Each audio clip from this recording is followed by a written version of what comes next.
Hello friends, स्वागत है आप सभी लोगों का हमारे चैनल क्विक स्टडी में। मैं कमल बिष्ट। इस वीडियो के माध्यम से दोस्तों आपको यहाँ पर कराऊंगा पृष्ठीय क्षेत्रफल और आयतन का दोस्तों पार्ट नंबर 13 यानी कि सरफेस एरिया एंड वॉल्यूम का पार्ट नंबर 13 यहाँ पर कराऊंगा। इससे पहले दोस्तों आपको 12 भागों में महत्वपूर्ण क्वेश्चन कराए जा चुके हैं इसी चैप्टर के। यदि आपने उनको ना देखा हो दोस्तों, उनको आप जरूर देख लें, क्योंकि वहाँ पर आपको चैप्टर के दोस्तों श्रृंखला वाइज क्वेश्चन को कराया गया है। तो आराम से आप यहाँ तक के क्वेश्चन को देख लेंगे।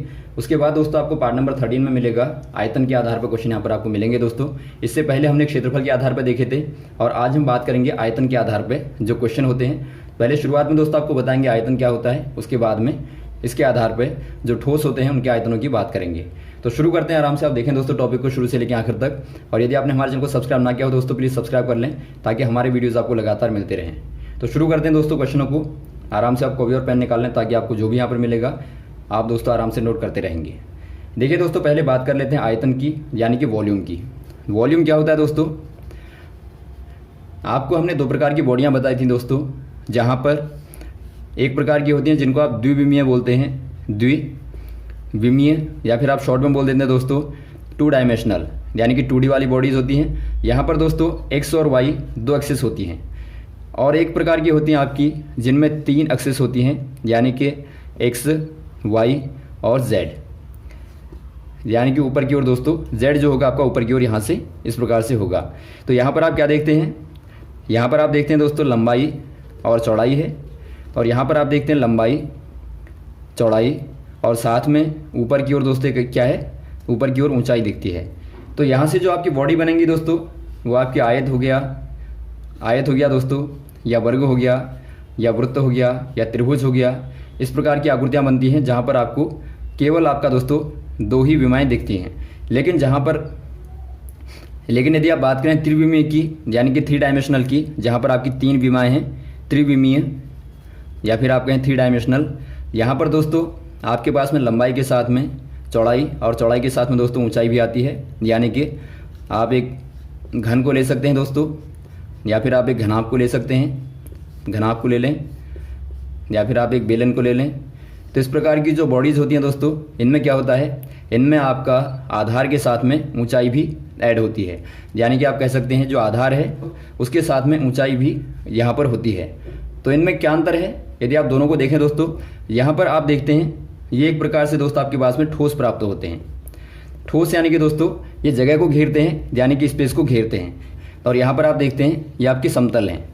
तो यदि आप यहाँ पर देखें दोस्तों, यदि आप इस वाली बॉडी को देखें तो आप देखते हैं ये दोस्तों एक प्रकार से बेलनाकार है, और आप देखते हैं ये इतनी जगह को घेरती है, यहाँ से लेके यहाँ तक पूरा जगह को घेरती है। तो ये जगह को जो घेरती है दोस्तों, ऐसी बॉडीज़ को आप क्या बोलते हैं? ठोस बोलते हैं।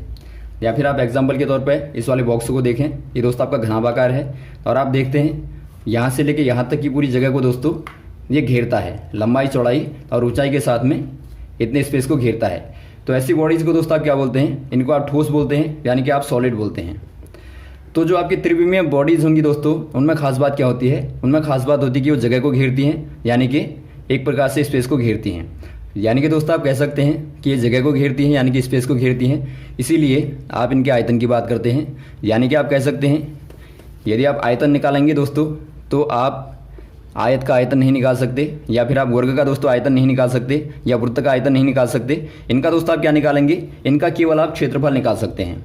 यानी कि यहाँ पर केवल आप दोस्तों लंबाई गुणा चौड़ाई की बात कर सकते हैं। लेकिन दोस्तों जहाँ पर आप ऊंचाई की बात करेंगे वहाँ पर ठोस की बात करेंगे। यानी कि यहाँ पर दोस्तों आप आयतन निकालेंगे तो हो सकता है दोस्तों आपका घन का हो, या घनाभ का हो, या बेलन का हो, या शंकु का हो।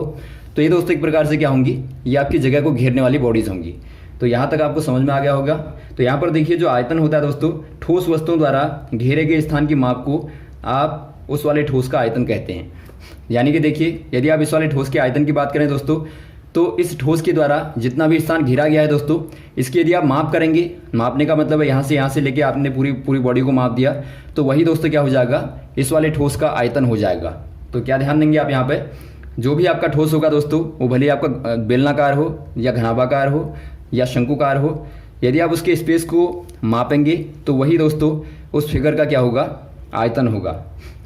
अब बात करते हैं दोस्तों धारिता की, यानी कि कैविसिटी की। ये भी दोस्तों एक प्रकार से आयतन ही है, लेकिन ये दोस्तों एक प्रकार से जो आपकी खोखली बॉडीज़ होती हैं उनके बारे में आप बात करते हैं। माना दोस्तों आपके पास में खोखला यहाँ पर डिब्बा है, यदि आप दोस्तों इसमें पानी भर दें या फिर आप कोई भी पदार्थ भर दें दोस्तों, तो वो क्या बताएगा, वो दोस्तों इस वाले डिब्बे की कैपेसिटी को बताएगा, यानी कि इसके धारण करने की क्षमता को बताएगा। यानी कि आप कह सकते हैं दोस्तों, ये डिब्बा जितना भी पानी धारण कर पाएगा उसी को आप इसकी धारिता कह देंगे। यानी कि आप कह सकते हैं दोस्तों, इसमें जो पानी भरा जाएगा उसका जो आयतन होगा दोस्तों, वही इसकी धारिता कहलाएगी। तो यहाँ पर आप क्या कह देंगे दोस्तों, किसी वस्तु की धारिता उस वस्तु के अभ्यंतर में भरे जा सकने वाले द्रव या फिर कोई भी पदार्थ हो उसके आयतन के बराबर होती है। आप इसके अंदर पानी भरेंगे दोस्तों, तो पानी का शेप कैसा होगा, वो भी एक प्रकार से घनाभाकारी होगा, क्योंकि डिब्बे के आकार का ही होगा। तो उसका आयतन आप निकालेंगे दोस्तों, तो वो एक प्रकार से डिब्बे के आयतन के समान ही होगा। तो वहाँ पर दोस्तों आप फॉर्मूले का इस्तेमाल जो करेंगे वो आप घनाभ के फॉर्मूले का ही इस्तेमाल करते हैं। तो ये दोस्तों आपका धारिता कहलाता है। अब बात कर लेते हैं दोस्तों इनके मात्रक की, यानी कि यूनिट की। यदि आप बात करें यूनिट की दोस्तों, जो क्षेत्रफल था उसका मात्रक क्या बताया था आपको, यदि आपको निकालना है आयत का क्षेत्रफल, तो इसके पीछे दोस्तों आप क्या लिखते हैं, इकाई को आप लिखते हैं वर्ग इकाई। वर्ग इकाई कहने का मतलब है, यदि आपने सेंटीमीटर में मापा होगा दोस्तों तो आप सेंटीमीटर का वर्ग लगा देते हैं, यदि आपने मीटर में मापा होगा तो मीटर का वर्ग लगा देते हैं। ऐसा आप क्यों करते हैं, ऐसा आप इसलिए करते हैं दोस्तों, यदि आपको इसका क्षेत्रफल निकालना होता है तो आप इसको पहले इकाई के छोटे छोटे वर्गों में बांट लेते हैं। तो यहाँ पर दोस्तों जितने भी वर्ग आप पाएंगे इनको आप काउंट करते हैं, और इसी को दोस्तों आप क्या बोल देते हैं, इस वाले फिगर का, इस वाली बॉडी का दोस्तों आप क्षेत्रफल बोलते हैं। मान लीजिए यहाँ पर आपके पास में 50 वर्ग आते हैं, तो आप कह देंगे इस आयत का जो क्षेत्रफल होगा दोस्तों वो 50 वर्ग इकाई होगा। यदि आपने वर्गों को सेंटीमीटर में लिया है दोस्तों, 1 सेंटीमीटर का एक वर्ग लिया है, तो आप कह देंगे 50 वर्ग सेंटीमीटर इसका क्षेत्रफल हो जाएगा। ये दोस्तों आपका क्षेत्रफल के केस में था, यानी कि जब आपने एरिया को निकाला था वहाँ पर आपने मात्रक को लिया था वर्ग इकाई में। अब यदि आप बात करें दोस्तों आयतन की, तो आयतन में खास बात क्या है, यहाँ पर आपके पास में लंबाई चौड़ाई के साथ में दोस्तों ऊंचाई भी आ जाती है। तो यहाँ पर आप क्या लेंगे, यहाँ पर तो आपने छोटे छोटे वर्गों को लिया था, यहाँ पर दोस्तों आप छोटे छोटे घनों को लेते हैं, यानी कि घनों में काट देंगे आप। यदि आप वर्ग में दोस्तों ऊंचाई को जोड़ दें, जो आपके पास में वर्ग था, यहाँ पर आप ऊंचाई को जोड़ दें दोस्तों, तो आपके पास में घन बनता है। तो आप छोटे छोटे घनों को दोस्तों यहाँ पर आप भर ले जाएं। आप छोटे छोटे घनों को, मान लीजिए आप 1 सेंटीमीटर का घन काटते हैं, तो 1 सेंटीमीटर चौड़ाई और 1 सेंटीमीटर ऊंचाई और 1 सेंटीमीटर लंबाई का यदि आप घन लें दोस्तों, और इनको आप भर ले जाएं इस वाले डिब्बे में, तो आपके पास में दोस्तों इस वाले डिब्बे में जितने भी आपके घन आएंगे जो कि आपके 1 सेंटीमीटर वाले हैं, 1 सेंटीमीटर लंबाई चौड़ाई ऊंचाई वाले हैं, उनको आप काउंट कर लेंगे, तो वही क्या हो जाएगा दोस्तों, इस वाली आकृति का आयतन हो जाएगा। यानी कि आप क्या कह देंगे दोस्तों, जो आयतन की इकाई होती है, जो आयतन यानी कि जो वॉल्यूम होता है, या फिर आप धारिता कहें दोस्तों, यदि आप इसकी इकाई की बात करेंगे, मात्रक की बात करेंगे दोस्तों, तो क्या हो जाएगा, घन इकाई हो जाएगा।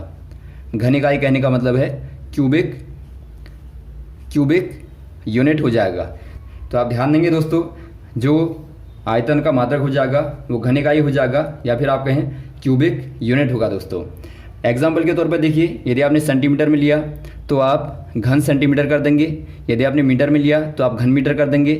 तो आपने जो भी मात्रक लिया दोस्तों उसके ऊपर आप घन को लगा देंगे आयतन के केस में। तो जहाँ पर भी आपका घन लगा है दोस्तों, उसका मतलब आपको समझ जाना है कि वो क्या होगा, वो आयतन ही होगा। यदि आपका वर्ग लगा है तो उसका मतलब वो आपका क्या होगा दोस्तों, क्षेत्रफल ही होगा।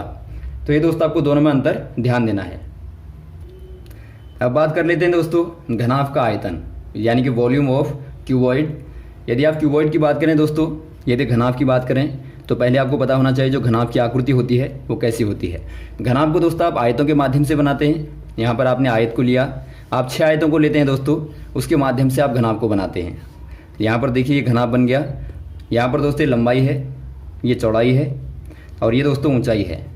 अब देखिए, यदि आप इसको देखा और प्रॉपरली देखना चाहें दोस्तों, तो आप इस वाले डिब्बे को देख सकते हैं। ये लंबाई है, ये चौड़ाई है, और ये दोस्तों ऊंचाई है। तो यदि आप दोस्तों घनाभ के आयतन की बात करें तो आप इसको कैसे निकालेंगे। यहाँ पर देखिए दोस्तों, आपको हमने बताया था जो आयतन होता है वो आधार गुणा ऊंचाई होता है। जो आयतन होता है दोस्तों, आयतन बराबर क्या होता है, आधार गुणा ऊंचाई होता है। यदि आप दोस्तों घनाभ के आयतन को देखना चाहें तो आप बुक के माध्यम से देख सकते हैं दोस्तों। यदि आप बुक के शेप को देखें तो ये घनाभाकार है। यहाँ पर आप देखते हैं लंबाई है, ये चौड़ाई है, और ये दोस्तों मोटाई है। मोटाई कहें या फिर आप दोस्तों ऊंचाई कह लें। तो यहाँ पर देखिए दोस्तों, यदि आप प्रत्येक पेज को निकालते जाएं, आप एक एक पेज को निकालते जाएं, तो प्रत्येक पेज कैसा होता है दोस्तों, एक प्रकार से आयत के आकार का होता है। और जब आप आयत के ऊपर आयतों को रख ले जाएंगे तो आपको एक प्रकार से पूरी बुक मिलती है। तो यहाँ पर आप क्या कहेंगे दोस्तों, जो आधार है वो क्या हो जाएगा दोस्तों, एक पेज के आकार का हो जाएगा। यानी कि जो आपके पास में आधार है वो दोस्तों आयत है और गुणा ऊंचाई जो है दोस्तों इसकी मोटाई है। तो यदि आप फॉर्मूले को निकालें, आयतन को निकालें, तो क्या हो जाएगा, आधार का क्षेत्रफल यानी कि एक पेज का क्षेत्रफल, तो आधार का क्षेत्रफल तो और गुणा दोस्तों ऊंचाई कर देंगे।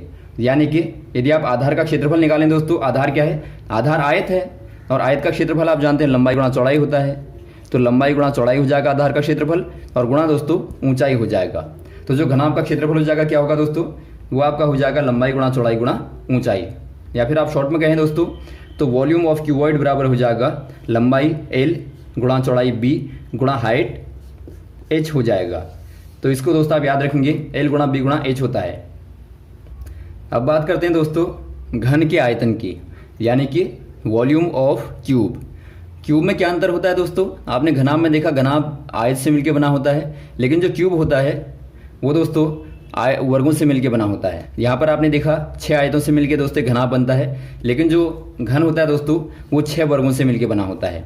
यानी कि यहाँ पर आप देखेंगे तो प्रत्येक भुजा क्या होती है दोस्तों, बराबर होती है, समान होती है। तो यहाँ पर आप एक भुजा को L लेंगे तो सारी भुजाएं दोस्तों L ही कहलाएंगी, या फिर आप एक भुजा को A लेंगे तो सारी भुजाएं A ही दोस्तों कहलाएंगी। तो यहाँ पर आप क्या देखते हैं, दोनों में क्या अंतर होता है दोस्तों, बेसिकली यहाँ पर आपने देखा था जो आधार था दोस्तों, आधार एक प्रकार से आयताकार था, लेकिन आप दोस्तों बराबर में बिल्कुल यहाँ पर लंबाई चौड़ाई ऊंचाई को कर दें तो ये क्या हो जाएगा, आधार दोस्तों वर्गाकार हो जाएगा और इसकी मोटाई भी दोस्तों बिल्कुल लंबाई चौड़ाई के बराबर ही होगी। तो उसको आप बोल देंगे एक प्रकार से घन। तो यहाँ पर आप देखते हैं दोस्तों जो आपका घन होता है बहुत ही आसानी से आप निकाल लेंगे। यहाँ पर दोस्तों आप घनाभ वाले फॉर्मूले का इस्तेमाल करेंगे, यानी कि यहाँ पर भी आप क्या करेंगे दोस्तों, जो घन का आयतन होगा, घन यानी कि क्यूब का आयतन, आयतन बराबर क्या हो जाएगा दोस्तों, आधार का क्षेत्रफल गुणा ऊंचाई। और आप जानते हैं दोस्तों जो आधार है कैसा है, वर्गाकार है। तो वर्ग में क्या होता है, भुजा गुणा भुजा होता है। और साथ में दोस्तों तो जो ऊंचाई होती है वो भी यहाँ पर बराबर होती है, तो इसको भी दोस्तों आप भुजा कह देंगे। तो यहाँ पर क्या हो जाएगा दोस्तों, आयतन यहाँ पर हो जाएगा भुजा गुणा भुजा, तो आप कह देंगे भुजा का क्यूब। तो यहाँ पर क्या हो जाएगा, भुजा का क्यूब हो जाएगा। या फिर दोस्तों आप यहाँ पर भुजा को A ले लें तो A गुणा A बराबर क्या हो जाएगा, A का क्यूब हो जाएगा। तो यही दोस्तों क्या हो जाएगा, घन का आयतन हो जाएगा, यानी कि दोस्तों क्यूब का वॉल्यूम हो जाएगा। यहाँ पर देखिए दोस्तों घन का आयतन बराबर लंबाई गुणा चौड़ाई गुणा ऊंचाई, क्योंकि आपकी लंबाई चौड़ाई ऊंचाई बराबर होती है घन में। तो यहाँ पर आप कर देंगे किनारा गुणा किनारा बराबर A गुणा A बराबर A का क्यूब। तो यहाँ पर दोस्तों आप दो आकृतियों को देखा आपने, घन और घनाभ को, और साथ में दोस्तों आपने आयतन को समझा, जो आयतन होता क्या होता है, और उसके मात्रक को देखा। तो ये दोस्तों आपका बहुत बेसिक था आयतन के आधार पर। इसके बाद आपको इनके आधार पर क्वेश्चन को कराएंगे, जो घन और घनाभ के आधार पर, जो आयतन के आधार पर क्वेश्चन आते हैं उनको दोस्तों आपको नेक्स्ट वाले पार्ट में कराएंगे। ओके, थैंक्स फॉर वॉचिंग दोस्तों। अब हम मिलते हैं आपको नेक्स्ट वाले वीडियो में। जय हिंद, जय भारत।